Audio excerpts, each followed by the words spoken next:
consistent. And so we've been consistent on terrorism for 10 years, and you're seeing the effect that we have basically killed off the organization that did 9/11. That organization, that Al-Qaeda doesn't exist. There are some atomized parts of it that will pull off crazy things like the underwear bomber or so forth, and they might get lucky. But the organization that did 9/11 doesn't exist anymore, and that was because you had continuity for 10 years. It's also because you have built over time an umbrella, an international umbrella of law enforcement and intelligence cooperation. There's a reason that when that package was on its way from Saudi Arabia through Germany to the United States, we were able to stop it. It's because of this great blanket. So I think the terrorism story is really a quite good one. I happen to think that the biggest thing that you have to do, and we can talk about what you do about Syria, what you do about Iraq, what you do about Iran, and so forth.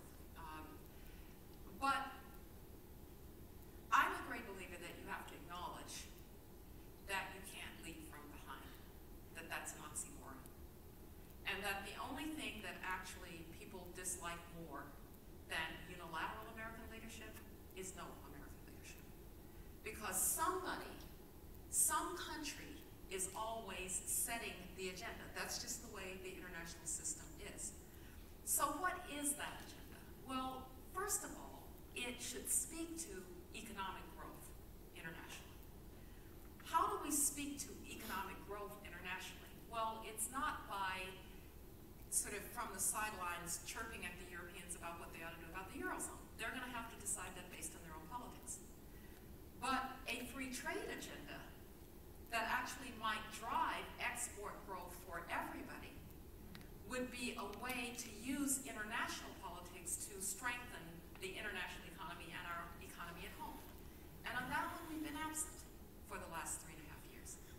If you're worried about the rise of China, consider the following fact. The Chinese are not going to challenge us militarily until we're all too old to care. Unless we do something really stupid, they will not challenge us militarily. But in the time that all that we did was to ratify the South Korean agreement, the FTA, the Colombian FTA, and the Panamanian FTA, the Chinese have signed 15 FTAs and are negotiating 20 more. We've been absent on the trade front, so reestablish the trade front. Secondly, energy. I have never seen anything warp, distort diplomacy like $147 per barrel oil in 2007. It empowered Vladimir Putin, it empowered Hugo Chavez, it empowered the Iranians. The United States has been given a gift. The North American energy platform, particularly if you think about the connection with Mexico and Canada, can make us self-sufficient in incredibly short period of time. Yes, there are alternatives, and we all should be looking for alternatives, but we're not going to replace the United States, our dependence on hydrocarbons for a really, really long time. Because as I used to tell my European friends, windmills are great, but the biggest problem for the United States is long-haul trucking. You're not going to be able to do it with windmills or solar, for that matter. And so, get the energy piece right and the mix right. Third, always make sure that your friends know that they come first. Don't send out reach out a hand of friendship to Hugo Chavez. He's going to bite it off. Don't embrace the Iranians. They're going to hit you in the head. When you walk into the room with the Iranians, have as big a stick by your side as you possibly can. In other words, make your friends trust you and your adversaries fear you.